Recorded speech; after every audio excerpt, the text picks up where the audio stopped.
नमस्कार एवरीवन।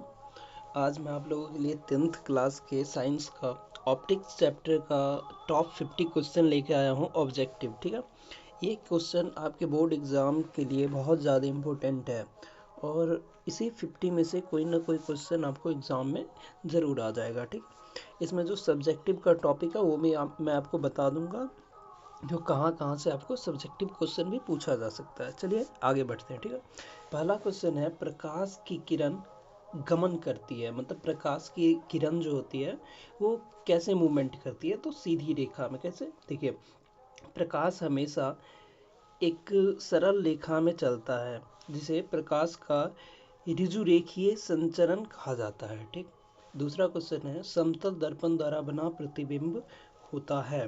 तो समतल दर्पण द्वारा काल्पनिक प्रतिबिंब बनता है, इमेजिनरी आभासी प्रतिबिंब बनता है। ठीक है, व्याख्या भी देख लीजिए।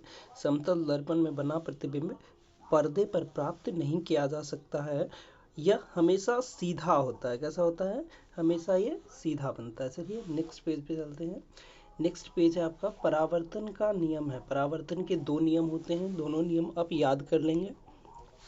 परावर्तन का नियम होता है, आपतन कोण परावर्तन कोण के बराबर होता है। ठीक है, ये पहला नियम होता है।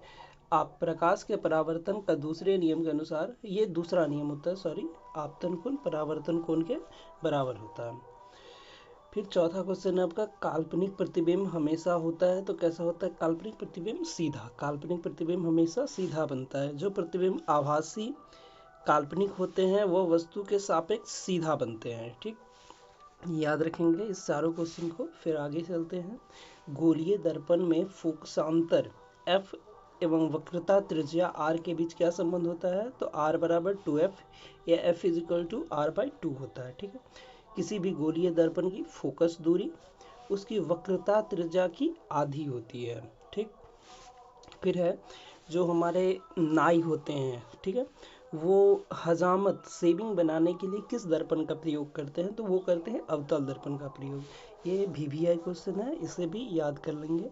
चेहरे को फोकस के अंदर रखने पर अवतल दर्पण सीधा और बड़ा प्रतिबिंब दिखता है जिससे बाल साफ दिखते हैं। ठीक है, चेहरे पर फोकस के अंदर रखने पर अवतल दर्पण जो होता है सीधा और बड़ा प्रतिबिंब बनाता है जिससे बाल देखने में साफ दिखता है। इसीलिए जो हमारे नाई होते हैं वो अवतल दर्पण का उपयोग करते हैं। अगले क्वेश्चन पे चलते हैं। अगला क्वेश्चन है, मोटर कार के हेडलाइट में किसका प्रयोग होता है? हेडलाइट में किसका प्रयोग होता है? तो अवतल दर्पण का। ये भी याद कर लेंगे, ये भी बहुत इंपॉर्टेंट क्वेश्चन है। ताकि क्यों यूज किया जाता है? तो हेडलाइट के बल्ब जो फोकस पर रखा जाता है ताकि टकराकर किरणें एक समांतर शक्तिशाली पुंज के रूप में दिख जाए। अब जब भी हेडलाइट देखेंगे तो उनका जो सारा का सारा लाइट होता है, या टॉर्च में भी आप देखेंगे तो सारा का सारा जो लाइट होता है वो एक ही डायरेक्शन में फोकस किया जाता है। इसीलिए वहाँ पे किसका यूज करते हैं? अवतल दर्पण का। फिर होता है साइड मिरर के रूप में किसका उपयोग करते हैं? जो साइड में मिरर होते हैं तो उसमें अवतल दर्पण का। याद रखेंगे, जो हेडलाइट में अवतल दर्पण और साइड मिरर में उत्तल दर्पण। क्यों? क्योंकि उत्तल दर्पण का दृष्टि क्षेत्र जो फील्ड ऑफ व्यू होता है वो बहुत बड़ा होता है। ठीक, और यह हमेशा सीधा प्रतिबिंब बनाता है। कैसा बनाता है? सीधा प्रतिबिंब बनाता है। इसीलिए हम जो साइड मिरर है उसमें उत्तल दर्पण का यूज करते हैं। आगे चलते हैं। अगला क्वेश्चन है, दर्पण सूत्र। तो ये तो सबको याद होगा, 1/v plus 1/u is equal to 1/f। याद रखिएगा, जो मिरर में प्लस का साइन होता है और जो आपके लेंस होते हैं उसमें माइनस का साइन होता है। ठीक, इसे आप याद रखेंगे। आगे क्वेश्चन है, निर्वात में प्रकाश की चाल, वैक्यूम में प्रकाश की चाल 3 × 10⁸ मीटर में, या 3 × 10⁵ किलोमीटर में। ये होता है 3 लाख किलोमीटर में, और 3 × 10⁸ मीटर में होता है। ठीक है, आगे चलते हैं। अगला है प्रकाश के अपवर्तन। अब हम अपवर्तन पर चलेंगे। तो अपवर्तन के कितने नियम हैं? तो अपवर्तन के भी दो नियम होते हैं, परावर्तन के भी दो नियम होते हैं, अपवर्तन के भी दो नियम होते हैं। और अपवर्तन का जो दूसरा नियम होता है उसे स्नेल लॉ या स्नेल का नियम कहते हैं। ठीक, स्नेल का नियम क्या कहता है? तो mu is equal to sine i upon sine r. किन्हीं दो माध्यमों के लिए आपतन कोण और परावर्तन कोण की जो साइन का अनुपात होता है, किसका? साइन कॉस टेन होता है, तो उसमें साइन का जो अनुपात होता है वो हमेशा बराबर होता है। ठीक, आगे चलते हैं। अगला कह रहा है लेंस की क्षमता का एसआई मात्रा, जो लेंस का पावर होता है उसका एसआई मात्रा क्या होता है? Dioptre. Power is equals to 1 upon F, और एफ किस में? मीटर में। मीटर क्या है? डिस्टेंस का यूनिट, इसीलिए मीटर द्वारा व्यक्त किया जाता है। ठीक है, किस लेंस को अभिसारी लेंस कहते हैं? तो अभिसारी लेंस उत्तल लेंस को कहते हैं। उत्तल लेंस समांतर किरणों को एक बिंदु पर क्या करती है? सिकोड़ देती है, इसीलिए हम क्या करते हैं? उत्तल लेंस का उपयोग, उत्तल लेंस को अभिसारी लेंस कहते हैं। ठीक है, चलिए आगे चलते हैं। अगला है उत्तल लेंस की क्षमता होती है। उत्तल लेंस की क्षमता क्या होती है? धनात्मक। उत्तल लेंस का फोकस दूरी धनात्मक होता है, चूंकि उत्तल लेंस का जो फोकस दूरी होता है वो धनात्मक होता है, इसीलिए लेंस की क्षमता भी धनात्मक होती है। अवतल लेंस की क्षमता क्या होगी? ऋणात्मक। अवतल लेंस की फोकस दूरी ऋणात्मक होती है, इसीलिए इसकी क्षमता भी ऋणात्मक होगी। फोकस दूरी ऋणात्मक होगी, इसीलिए क्षमता भी ऋणात्मक होगी। ठीक है, चलिए आगे चलते हैं।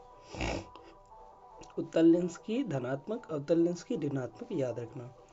आगे है किसी माध्यम में अपवर्तनांक, तो वही होता है sine i by sine r, या इसे सी बाई वी भी कहते हैं। सी होता है स्पीड ऑफ लाइट और वी होता है वेलोसिटी। प्रकाश की चालों का अनुपात दोनों में निकाला जाता है। सी होता है जो लाइट की चाल होगी वैक्यूम में, और भी होगी लाइट की चाल किसी मीडियम में। वैक्यूम में भी मैंने बताया था सबसे ज़्यादा लाइट की स्पीड होती है। फिर आता है लेंस सूत्र। लेंस सूत्र इसमें 1/v minus 1/u is equal to 1/f। याद है आपको, मैंने बोला था कि लेंस में निगेटिव होता है और मिरर में पॉजिटिव होता है। फिर आता है हीरे का अपवर्तनांक, ये बहुत ज़्यादा इंपॉर्टेंट होता है। हीरे का अपवर्तनांक 2.42। हीरा सबसे कठोर पदार्थ है, इसका अपवर्तनांक सबसे अधिक होता है, जिसके कारण यह चमकता है। हीरा ऐसा नॉन मेटल होता है जो चमकता है, जिसमें शाइनिंग होती है। क्यों होती है? क्योंकि इसका अपवर्तनांक सबसे अधिक होता है। अपवर्तनांक क्यों सबसे अधिक होता है? क्योंकि ये सबसे कठोर पदार्थ है। ठीक है, इसका किसका उपयोग लेंस बनाने के लिए नहीं किया जा सकता? तो याद रखिएगा मिट्टी का। किसका? मिट्टी का। हम जल से, कांच से, प्लास्टिक से लेंस बना सकते हैं, लेकिन मिट्टी से लेंस नहीं बना सकते। क्यों? क्योंकि लेंस जिस मटेरियल से बनेगा उसका पारदर्शी होना आवश्यक है। पारदर्शी उस मटेरियल को बोलते हैं जिसमें हम आर पार देख सकते हैं, लेकिन मिट्टी में हम आर पार नहीं देख सकते, इसीलिए चूँकि मिट्टी अपारदर्शी होती है तो इसीलिए उसका यूज़ हम लेंस बनाने के लिए नहीं कर सकते। आगे चलते हैं। आगे है मानव नेत्र के किस भाग पर प्रतिबिंब बनता है? तो याद रखिएगा रेटिना। किस भाग पर प्रतिबिंब बनेगा? रेटिना पे। रेटिना पर वस्तु का वास्तविक और उल्टा प्रतिबिंब बनता है, जिससे मस्तिष्क सीधा पड़ता है। ठीक है, हम जब भी किसी चीज़ को देखते हैं तो हमारे रेटिना पर जो उसका इमेज बनता है वो हमेशा उल्टा बनता है, लेकिन जो हमारे ब्रेन की ऐसी कैपेसिटी होती है कि वो उसे सीधा करके देख पाए। फिर स्पष्ट दृष्टि की न्यूनतम दूरी, ये भी आपसे पूछा जा सकता है, ये होता है 25 सेंटीमीटर। ये सब क्वेश्चन आपको टिप पे याद होना चाहिए। एक सामान्य आंख कम से कम 25 सेंटीमीटर दूरी देख सकता है, वस्तु को बिना तनाव देख सकती है। ठीक है, वस्तु को बिना तनाव के देख सकती है। जो आप जब 25 सेंटीमीटर से ज़्यादा लाएंगे किसी वस्तु को अपने आँख के नज़दीक, तो आपके आँख पे तनाव पड़ेगा। जो बिना तनाव के हम देख सकते हैं वो मिनिमम डिस्टेंस क्या है? 25 सेंटीमीटर, और मैक्सिमम होती है अनंत। मैक्सिमम क्या होती है? अनंत। ठीक है, आगे चलते हैं। आगे है निकट दृष्टि दोष दूर करने के लिए प्रयुक्त लेंस कौन सा होता है? अवतल लेंस। ठीक, ये आप इमेज है, ये आपने पढ़ा होगा क्लास 10th में, इसे एक बार आप देख लेते। यह लेंस किरणों को फैलाकर प्रतिबिंब को सही जगह रेटिना पे बनाता है। दूर दृष्टि दोष में क्या होता है? जो इमेज होती है ना वो हमारे रेटिना पे बनती ही नहीं है, बल्कि रेटिना के पहले कहीं इधर बन रही होती है, तो इसीलिए हम कौन सा लगाते हैं? कन्वेक्स, ये अवतल लेंस लगाते हैं। अवतल लेंस क्या करती है? लाइट को और फैला देती है और इमेज हमारे रेटिना पे पहुंचने लगता है, तब तब हम किसी चीज़ को देख पाते हैं, दूर के चीज़ों को, ठीक है। निकट दृष्टि दोष में हम दूर की चीज़ों को नहीं देख पाते हैं, तो उसे दूर करने के लिए हम अवतल लेंस का, किसका, अवतल लेंस का उपयोग करते हैं। आगे चलिए, दूर दृष्टि दोष के लिए प्रयुक्त लेंस उत्तल लेंस। दूर दृष्टि दोष में क्या होता है, हम पास की चीज़ों को नहीं देख पाते हैं, तो उसे उत्तल लेंस का उपयोग करते हैं ताकि हम पास की चीज़ों को देख सकें, ठीक है। फिर होता है श्वेत प्रकाश के प्रिज्म से गुजरने पर सर्वाधिक विचलन होता है, तो बैगनी का, किसका, बैगनी का। श्वेत प्रकाश व्हाइट लाइट होता है, जब इसको प्रिज्म से गुजारते हैं, प्रिज्म से पास करते हैं, तो बैगनी का सबसे ज़्यादा क्या होता है, आपका विचलन होता है। क्यों, क्योंकि बैगनी का जो तरंग दैर्ध्य होता है वो सबसे कम होता है, ठीक, इसीलिए यह सबसे ज़्यादा मुड़ता है। याद रखिएगा ये पॉइंट, तरंग दैर्ध्य सबसे कम होता है, इसीलिए यह सबसे ज़्यादा मुड़ता है। आगे चलते हैं।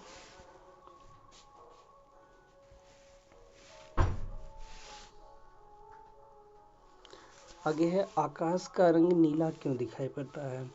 तो आकाश का रंग जो हमें नीला दिखाई पड़ता है वो इसलिए प्रकीर्णन के कारण, किसके लिए, प्रकीर्णन के कारण। वायुमंडल के कण नीले रंग को सबसे ज़्यादा चारों तरफ फैलाता है। प्रकीर्णन में क्या होता है, वो चीज़ें चारों तरफ फैलती है, और जो हमारा जो वायुमंडल है वो सबसे ज़्यादा किस लाइट को फैलाती है, नीले रंग को, इसीलिए हमें आकाश नीले रंग का दिखाई पड़ता है। स्पेक्ट्रम क्या होता है, स्पेक्ट्रम प्राप्त करने के लिए किसका उपयोग किया जाता है, तो प्रिज्म का, ये तो सभी को याद होगा, प्रिज्म का। प्रिज्म श्वेत प्रकाश को उसके 7 अवयवी रंगों में बांट देता है। चलिए आगे चलते हैं। ये सब क्वेश्चन आपको टिप पे याद रहना चाहिए।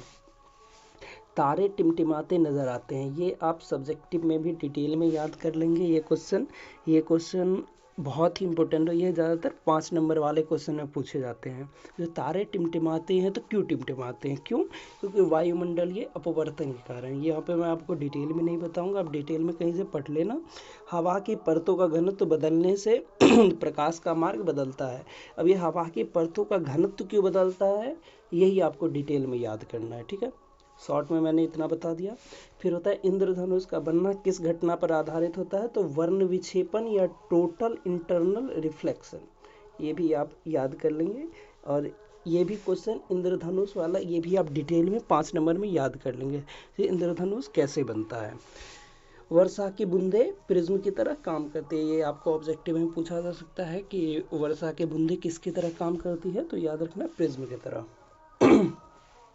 फिर चलिए, इंद्रधनुष का बनना किस घटना पर आधारित है, ये तो अभी मैंने बताया 29 नंबर, सॉरी ये दोबारा आ गया।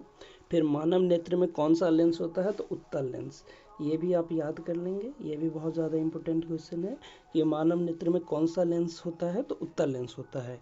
यह एक जैविक उत्तल लेंस होता है जो मांसपेशियों से जुड़ा होता है। ये कौन सा होता है, जैविक उत्तल लेंस, ये हमें भगवान ने दिया है हमारे आँख में, ये किसी ने बाहर से फिट नहीं किया है, ठीक है। चलिए आगे चलते हैं।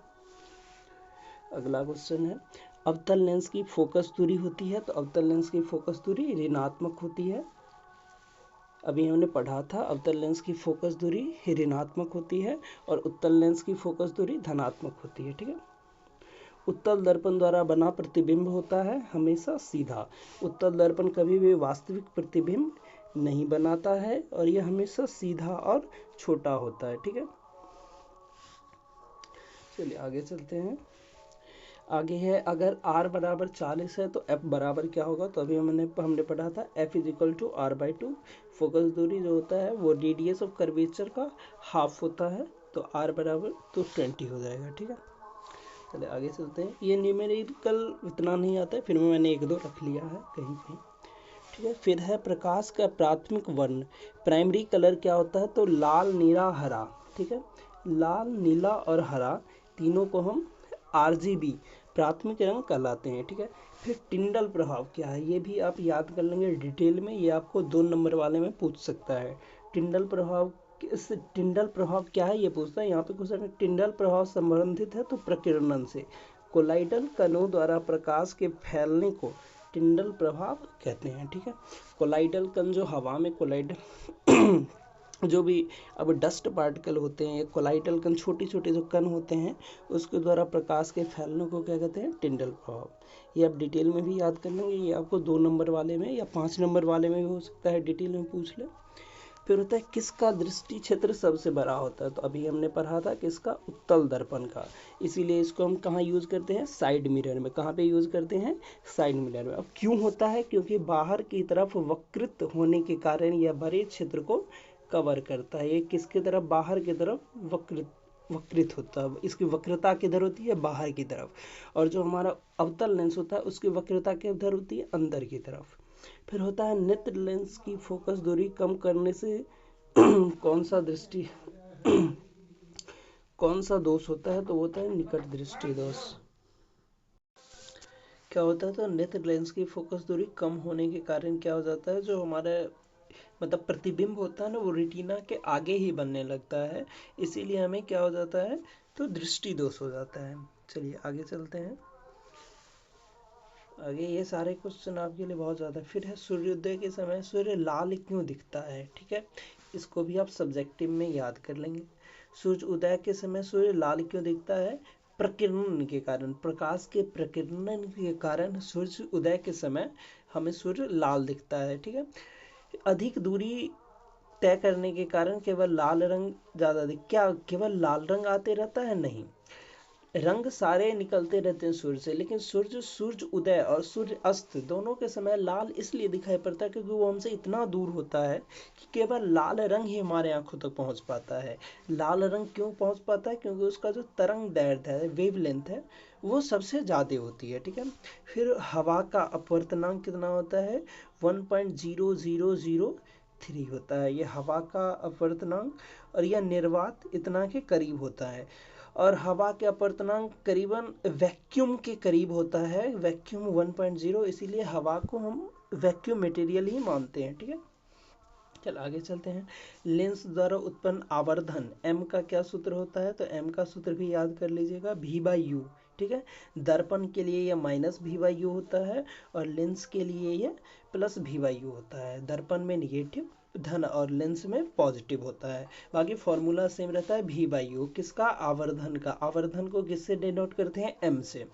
फिर होता है अवतल लेंस के लिए वस्तु सी वक्रता केंद्र पर हो, सेंटर पर हो, तो प्रतिबिंब कहाँ बनेगा? तो प्रतिबिंब भी कहाँ बनेगा? सेंटर पर ही। ठीक है, अगर अवतल दर्पण में वस्तु वक्रता केंद्र पर है तब प्रतिबिंब भी कहाँ बनेगा?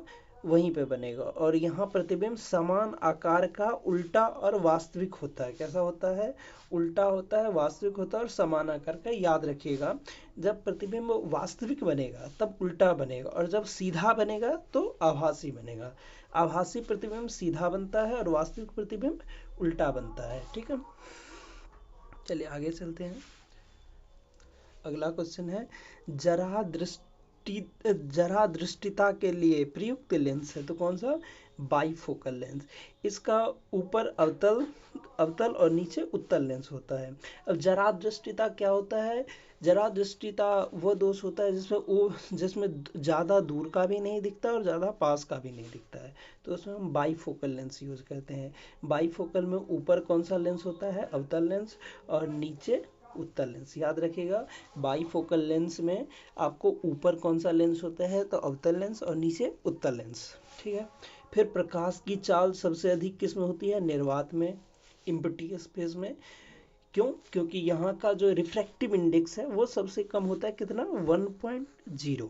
ठीक, आगे चलते हैं।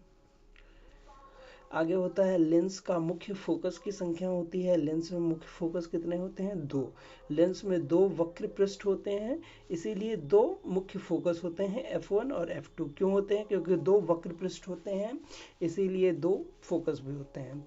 फिर सोलर कुकर, ये भी आप पढ़ लेंगे एक बार थोड़ा डिटेल में। सोलर कुकर के प्रयोग, सोलर कुकर में क्या प्रयोग होता है? तो वो होता है अवतल दर्पण। क्या प्रयोग होता है सोलर कुकर में? अवतल दर्पण। क्यों? यह सूर्य की किरणों को केंद्रित कर अधिक गर्मी पैदा करता है। अब अवश्य बात है, सोलर कुकर सूर्य के गर्मी पे काम करता है। ज़्यादा काम कब करेगा? जब सूर्य की गर्मी ज़्यादा होगी। सूर्य की गर्मी कब ज़्यादा होगी? जब वो किसी एक पॉइंट पर केंद्रित होगी, और उसे केंद्रित करने के लिए हम अवतल दर्पण का प्रयोग करते हैं। चलिए आगे चलते हैं। अगला क्वेश्चन है अबिंदुकता के निवारण हेतु किसका उपयोग करते हैं? तो बेलनाकार लेंस का। ठीक है, ये सब उतना इम्पोर्टेंट नहीं है। कॉर्निया की अनियमित वक्रता को ठीक करता है, ये उतना इम्पोर्टेंट नहीं है, ये अभी तक नहीं आया है, तो फिर भी पढ़ लेंगे। अबिंदुकता के निवारण हेतु किसका यूज करते हैं? तो बेलनाकार लेंस का। ठीक है, ये कॉर्निया की अनियमित वक्रता को ठीक करता है। फिर कहता है किस रंग का वेवलेंथ सबसे अधिक होता है? ये भी बहुत इंपॉर्टेंट क्वेश्चन है। किसका वेवलेंथ सबसे अधिक होता है? तो लाल का। इसीलिए अभी हमने पढ़ा था कि सूर्य अस्त और सूर्य उदय के समय भी हमें सूर्य लाल रंग का क्यों दिखता है? क्योंकि उसकी वेवलेंथ सबसे ज़्यादा होती है। ठीक है, और आपके खतरों का जो निशान होता है वो भी आप देखेंगे तो लाल रंग का ही होता है।